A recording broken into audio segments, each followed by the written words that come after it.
Cantonment నియోజకవర్గంలో double bedroom ఇళ్ల పంపిణీలో అవినీతి జరిగిందని బాధితులు ఆరోపించారు. పేదలకు గూడు కల్పించే పథకం అధికారుల నిర్లక్ష్యం, ప్రజాప్రతినిధుల మాయాజాలంతో అక్రమాలకు నిలయంగా మారిందని వెల్లడించారు. కృష్ణానగర్ కట్టమైసమ్మ ప్రాంతంలో గత 30 ఏళ్లుగా నివాసం ఉంటున్న బాధితుల డబుల్ బెడ్రూమ్ల నిర్మాణం కోసం భూమి ఇవ్వగా ఇప్పటికే తమకు ఇండ్లు కేటాయించలేదన్నారు. స్థానికులు అర్హులైన వారిని కాదని స్థానికేతరులకు ఇళ్లను కట్టబెట్టారని బాధితులు ఆవేదన వ్యక్తం చేశారు. దీంతో బాధితులు హైకోర్టును ఆశ్రయించగా గత నెలలో కోర్టు సానుకూలంగా తీర్పిచ్చినట్లు తెలిపారు. అయితే అధికారులు మాత్రం కోర్టు ఆదేశాలను బేఖాతరు చేస్తున్నారని బాధితులు స్పష్టం చేశారు. గత ప్రభుత్వం చేసిన తప్పులు కాంగ్రెస్ ప్రభుత్వం చేస్తుందన్నారు. ఈ వ్యవహారంలో ఎమ్మెల్యే పాత్రపై అనుమానాలు వ్యక్తమవుతున్నాయి. ప్రజాసేవకుడిగా గుర్తింపు తెచ్చుకున్న నాయకుడు బాధితుల పక్షాన ఎందుకు నిలబడడం లేదని వారు ప్రశ్నిస్తున్నారు. సుమారు 20 లక్షల రూపాయలకు ఇళ్లను అమ్ముకున్నారని, అర్హులైన 100 మంది లబ్ధిదారులకు అన్యాయం జరిగిందని వారు ఆధారాలను బయటపెట్టారు. ఈ అక్రమాల్లో భాగస్వాములైన అధికారులు, నాయకులపై చట్టపరమైన చర్యలు తీసుకుని నిజమైన లబ్ధిదారులకు న్యాయం చేయాలని డిమాండ్ చేశారు. ఈ కార్యక్రమంలో double bedroom association president Sudarshan, 2వ ward BJP president Mandula Shravan, G S Satish, Padma, Satyamma, Bhavani, legal advisor Abul తదితరులు పాల్గొన్నారు.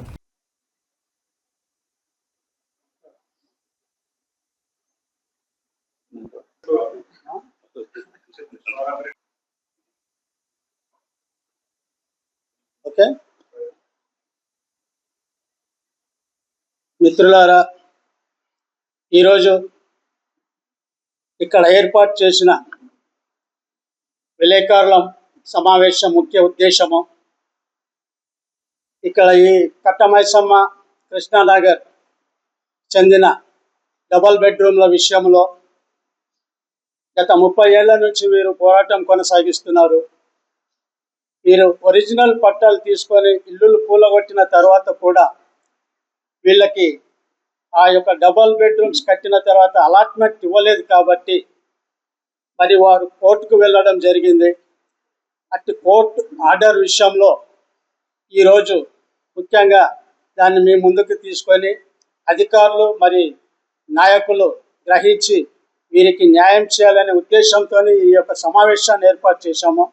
ఈ విషయంలో ముందుగా ఇప్పుడు ఈ బస్తీ welfare association, double bedroom welfare association అధ్యక్షులు సుదర్శన్ గారు మాట్లాడతారు. పత్రికా సోదరులకు నమస్కారం, శుభోదయం.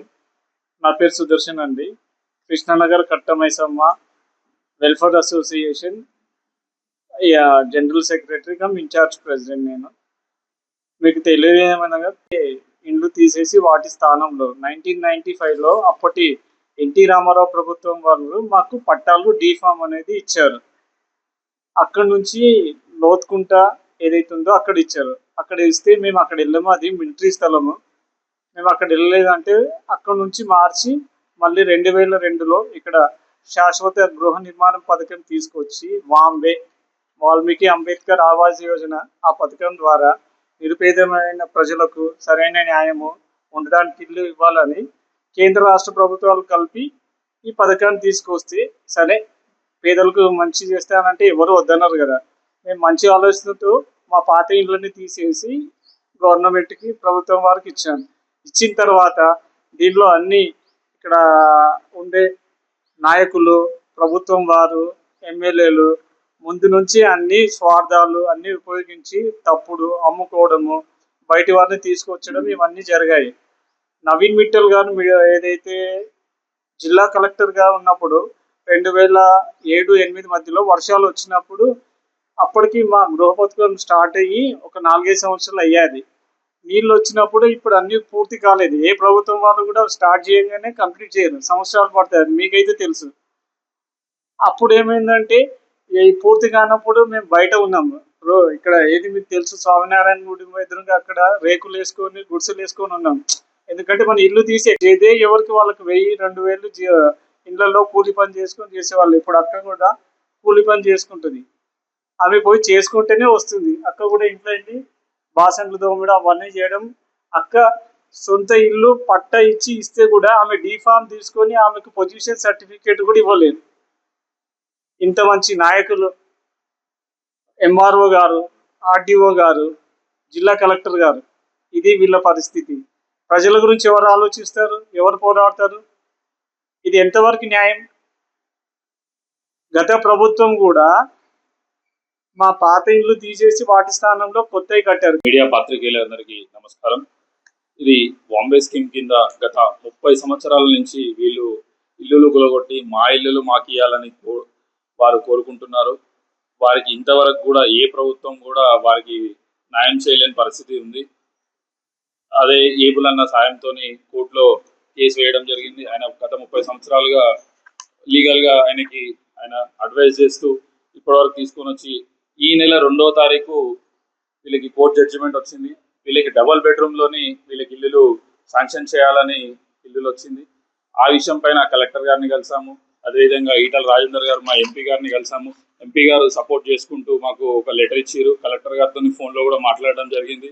ఇది సానుకూలంగా స్పందించు ఆయన కలెక్టర్ గారితో మాట్లాడి కూడా ఇది చేయాలని చెప్పారు.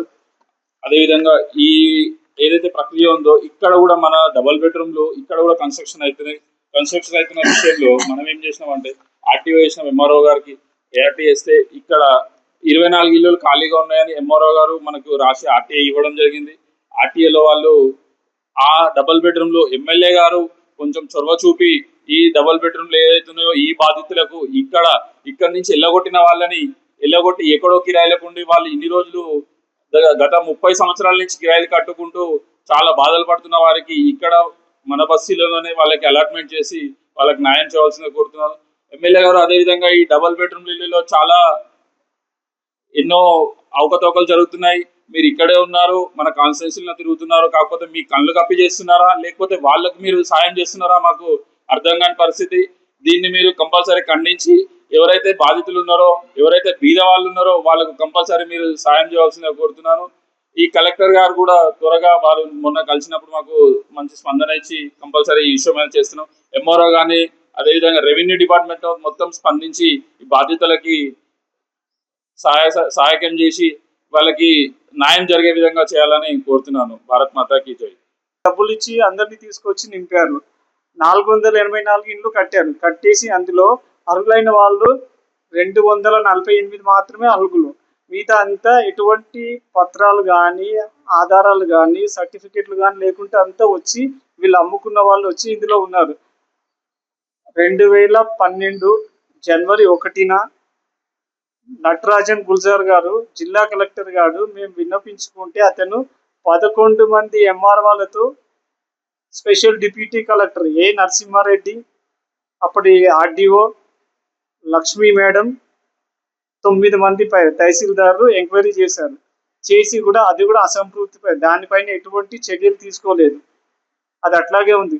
తర్వాత కూడా మేము విన్నపించి మాకు ఇట్లా వీళ్ళు ఇచ్చేది లేదు, వీళ్ళు ఏదో రకంగా అన్ని కుట్రలు చేస్తున్నారని చెప్పేసి తర్వాత టీఆర్ఎస్ ప్రభుత్వం వచ్చిన తర్వాత డబుల్ బెడ్రూము 2 పడకల గదిలో ఇండ్ల స్కీమ్ తెచ్చేసి ఇది అట్లాగానే ఉంచారు.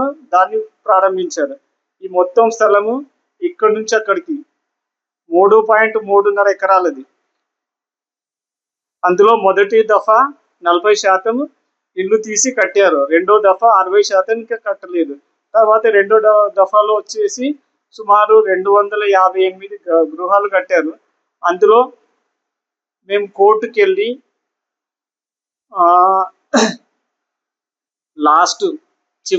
ఇంతకుముందు ఏప్రిల్ 24, 2019లో WP నంబర్ 9117/2019లో కోర్టుకి వెళ్ళాము. హైకోర్టుకి వెళ్తే హైకోర్టు మాకు గత నెల 2వ తేదీన మాకు ఆర్డర్ ఇచ్చారు.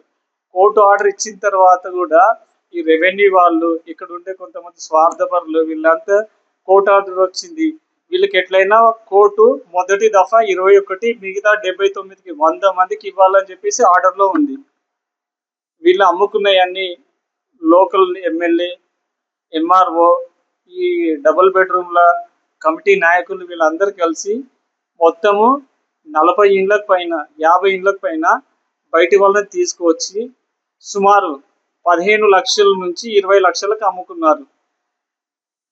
ఇందులో నింపారు. జారీ చేసిన నెల తర్వాత కూడా ఇంతవరకు అధికారులలో స్పందన లేదు. ఎందుకు? మేము కలెక్టర్ గారికి ఆర్డర్ వచ్చిన తర్వాత రిప్రజెంటేటివ్ స్వయంగా కలిసి ఇవ్వడం జరిగింది. ఆమె ఎండార్స్మెంట్ చేసి ఆర్డీఓ గారికి ఎంఆర్ఓ గారికి కూడా మరి దాన్ని ఫార్వర్డ్ చేయడం జరిగింది. ఫార్వర్డ్ చేసిన తర్వాత కూడా అధికారులలో నిర్లక్ష్యము. ఎందుకు? వారు కంటెంప్ట్ ఆఫ్ కోర్ట్ కేసు వేస్తే వారి బ్రతుకులు ఏం కావాలి, వారి ఉద్యోగం ఏం కావాలి? వాళ్ళని వీళ్ళు రాజకీయ నాయకులు కాపాడుతారా? ఎవరు కాపాడరు. కాబట్టి ఇకనైనా నేను మీ మాధ్యమాల ద్వారా అధికారులకు మరి నాయకులకు రిక్వెస్ట్ చేస్తున్నాను. వీరికి అతి త్వరలో 21 మందికి పట్టాలు ఇప్పించి అలాట్మెంట్ చేసి మరి మిగతా 79 పట్టాలు కూడా మరి ఇందులో టోటల్ 100 మెంబర్స్ విక్టిమ్స్ 100 మెంబర్స్ దొరకలేదు. అవుట్ ఆఫ్ 235లో only 135 will got the allotment. Another 100% are on the road. So therefore, my dear officers and leaders, please try to understand, help them for allotment of the plots. ఈ విషయంలో నేను గట్టిగా ప్రభుత్వాన్ని కూడా నిలదీస్తున్నాను. మీరు ప్రవేశపెట్టే ప్రతి స్కీమ్ కూడా అవినీతితో కూడుకుంటున్నది, నిజమైన లబ్ధిదారులకు లభించడం లేదు. కాబట్టి దయచేసి ఇకనైనా మేలుకొని ఈ పెటిషనర్స్కి న్యాయం చేసి వాళ్ళకి అలాట్మెంట్ చేసి మరి మిగతా బెడ్రూమ్లలో కూడా అసలైన లబ్ధిదారులకు బెనిఫిట్ చేకూర్చాలనేసి మనం చేస్తూ సెలవు తీసుకుంటున్నాను. Thank you very much. హక్కు చట్టం ప్రకారం ద్వారా 24 ఇండ్లు ఖాళీ ఉన్నాయని చెప్పేసి మేము ఆ ఆధారాలు కూడా తీసుకున్నాము. గత వారం కొత్తగా కలెక్టర్గా వచ్చిన ప్రియా, అలా ఇంతకు ముందుకు ప్రియాంక ఎవరైతే మేడం ఉండేనో ఆ మేడం గారికి కూడా రిప్రజెంటేషన్ ఇచ్చాము మా విన్నపాలు. ఆమె విని ఆమె ట్రాన్స్ఫర్ అయ్యి వెళ్ళిపోయింది, హరిచంద్ర మేడం. తర్వాత ప్రియా వాళ్ళ మేడం ఇచ్చారు. మొన్న సోమవారం బుధవారం వచ్చిన తర్వాతి రోజే వెళ్ళి మేము మా విన్నపము మా లెటర్ ఇచ్చాము. దీనిపైన స్పందించి న్యాయం చేస్తా అన్నారు. కలెక్టర్ గారు చెప్పినా కానీ ఎక్కడుండే ఎంఆర్ఓ, ఆర్డీఓ వీళ్ళు లోపల రోజు కలెక్టర్ ఆదేశాలను బేఖతరు చేసి రోజు పట్టాలు తయారు చేయడము, పట్టాలను రిలీజ్ చేయడము. నా దగ్గర వీడియో ప్రూఫ్తో సహా ఉన్నాయి వాళ్ళు ఏం చేస్తున్నారు అనేది. దీనిపైన మీ పత్రిక సోదరులకు ఒకటి, మనం పేదల కొరకు పేదలకు పని చేస్తున్నాము. పేదలకు సరైన న్యాయం చేయాలి. మీరు చేస్తే మాకు సహకరిస్తే మేము ఎవరినైనా, ఏ కలెక్టర్ కానీ ఏ ప్రభుత్వం కానీ ఎప్పుడు శాశ్వతం కాదు. గత ప్రభుత్వం ఇదే తప్పులు చేసేసి ఈరోజు ఏమైంది? ఎక్కడున్నారు? ఫామ్ హౌస్లో ఉన్నారు. ఈ ప్రభుత్వం కూడా అతను రేవంత్ అన్నకు నేను ఎంతో సహాయం చేసి నేను ప్రచారం చేశాను.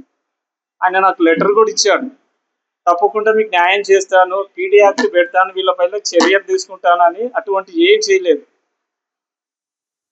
తప్పకుండా మీరు ఎందుకు యాక్ట్ చేయరు? పీడీ యాక్ట్ పెట్టి వీళ్ళపైన చర్యలు తీసుకోవాలి. నిజమైన లబ్ధిదారులు ఈ పేదవాళ్ళకి ఎవరు న్యాయం చేస్తారు? మీరు ఇచ్చిన లెటర్కి మీ విలువను ఉంచుకోవాలి కదా. ఆ లెటర్ మిమ్మల్ని అడుగుతున్నారు వేలు చూపించి, నువ్వు లెటర్ ఇచ్చి నువ్వు ఎందుకు న్యాయం చేయాలి? దయచేసి మీకు కోరేది ఒకటే, కోర్టు ఆర్డర్ను కూడా బేఖతరు చేస్తే మీకు వచ్చే ఎంఆర్ఓ గారు, మీకు వచ్చే శేష జీవితం, మీకు వచ్చే జీతం కానీ పెన్షన్ డబ్బులు కానీ అవి కూడా రావు. ఇది కూడా చెప్తున్నాను నేను. ఆర్డీఓ గారు, కలెక్టర్ గారు, మీకు మర్యాదపూర్వకంగా మేము విన్నపించుకుంటాము. లేదంటే కోర్టు ధిక్కర కింద మీకేమవుతుందో మీకే తెలుసు. మిత్రులారా, నేను గడ్డ మేబెల్, మరి ఈ Katta Maisamma Krishna Nagar double bedroom welfare association వారికి లీగల్ అడ్వైజర్గా కొన్ని సంవత్సరముల నుండి వీరికి నేను అడ్వైజ్ చేసుకుంటూ ముందుకు నడిపిస్తున్నాను.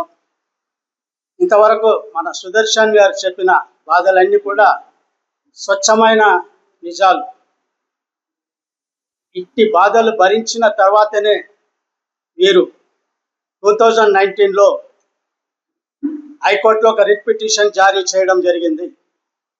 అందులో 21 మంది పెటిషనర్స్, ఆ 21 మంది petitioners against state government, principal secretary మరియు జిల్లా కలెక్టర్, ఎంఆర్ఓ, ఆర్డీఓ మరియు హౌసింగ్ బోర్డ్ కార్పొరేషన్ డైరెక్టర్లని ప్రతివాదులుగా చేసి మరి ఈ కేసు వేయడం జరిగింది. ఇట్టి కేసు తీర్పు మొన్న 2 ఏప్రిల్ నాడు వారు ప్రొనౌన్స్ చేయడం జరిగింది. ఆ జడ్జిమెంట్ ప్రకారంగా మరి రెవెన్యూ డిపార్ట్మెంట్ వారికి డైరెక్షన్ ఇవ్వడం జరిగింది. ఇక్కడ కట్టమైసమ్మ కృష్ణానగర్ 21 పెటిషనర్స్ వారికి మరి అక్కడ అలాట్మెంట్ త్వరలోనే ఇవ్వాలనేసి ఆ డైరెక్షన్లో చాలా క్లియర్గా ఉన్నది. పోతే ఇక్కడ 235 పట్టాదారుల ఇల్లులు కూల్చారు 2003-4లో. 2003-4లో 236 పట్టాలను తర్వాత ఇల్లులను డిమాలిష్ చేసి డబల్ బెడ్రూమ్ కన్స్ట్రక్షన్ చేశారు. 484 ఇల్లులు కట్టి మరి 235 మరి పట్టా హోల్డర్లకు మరి అలాట్మెంట్ ఇచ్చారా అంటే ఇవ్వలేదు. అందులో కేవలము 135 మందికి మాత్రమే ఇచ్చారు. 135 మంది మాత్రమే ఇచ్చారు. మిగతా మరి ఇల్లులను ఎవరికి ఇచ్చారు? మరి అధికారులు దీనిపై ఎందుకు చొరవ చూపిస్తలేరు? అధికారులు ఎందుకు నిర్లక్ష్యం వహిస్తున్నారు? 30 ఏళ్ల నుంచి బాధపడుతున్న ఈ బాధితులకు ఎవరు న్యాయం చేయాలి? ఒక ఎమ్మెల్యే ముందుకు వచ్చి వీరికి న్యాయం చేయరు, ఒక ఎంపీ గారు వచ్చి వీరికి న్యాయం చేయరు, మరి అధికారులు న్యాయం చేయరు. మరి వీరి యొక్క జీవితాలు ఎలా గడవాలి? వీళ్ళ పిల్లల భవిష్యత్ ఏం కావాలి? ఇలాగే వీళ్ళు మగ్గిపోవాలా? ఇదా ప్రభుత్వం యొక్క పనితీరు? మరి ఈరోజు అంశం ఏంటంటే బాంబే వాళ్లకు 21 మంది బాధితులకు హైకోర్టు నుంచి ఆర్డర్స్ రావడం జరిగింది. మరి లాస్ట్ మంత్ 2వ తారీఖు రోజు వాళ్ళకు హైకోర్టు ఆర్డర్స్ వచ్చిన తర్వాత అట్టి ఆర్డర్ కాపీస్ ని ఎంఆర్ఓ గారికి, ఆర్టీఓ గారికి మరియు ఇతర కలెక్టర్ అధికారులకు అందరికీ తెలియజేయడం జరిగినది.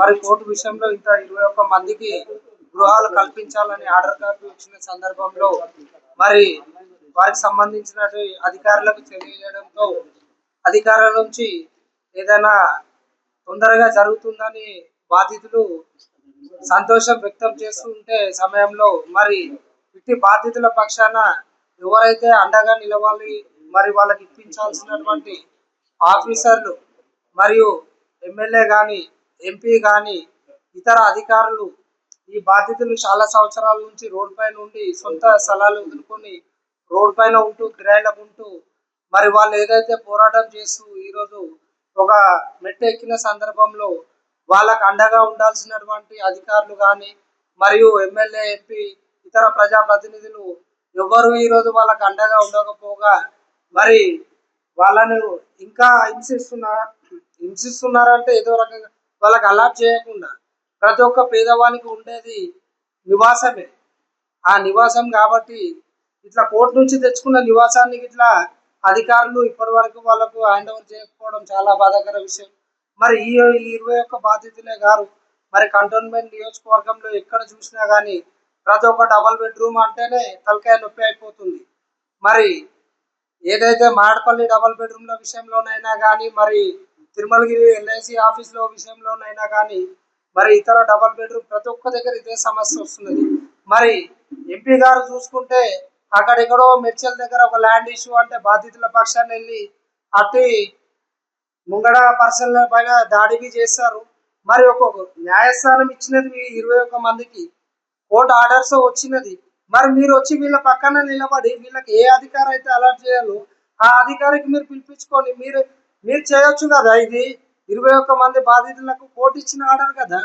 మరి ఈ విషయం నేను ఎంపీ గారికి తెలుసో లేదో అని ఇప్పుడు మీడియా ముఖంగా నేను అడుగుతున్నా.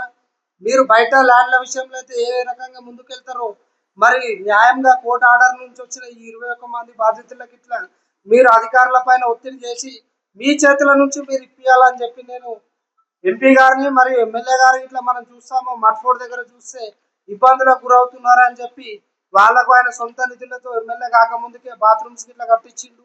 మరి అదే మానవతా దృక్పథం ఉపయోగించి ఇక్కడ ఈ 21 మంది బాధితులకు ఇట్లా న్యాయం చేయాలని వీళ్ళ పొజిషన్స్ ఇప్పియాలని చెప్పి నేను ఈ అధికారులకు, ఎమ్మెల్యే, ఎంపీ, ఇతర ప్రజాప్రతినిధులు ప్రతి ఒక్కరు వచ్చి ఇది మంచి కార్యక్రమం, ఇది ఒక అత్యున్నత న్యాయస్థానం ఇచ్చినటువంటి ఆర్డర్ కాపీలో మీరు భాగస్వాములై ఈ బాధితుల పక్షాన నిలబడి మీరు ఆదుకోవాలని చెప్పి నేను మీకు సభాముఖంగా వినతి చేసుకుంటున్నాను.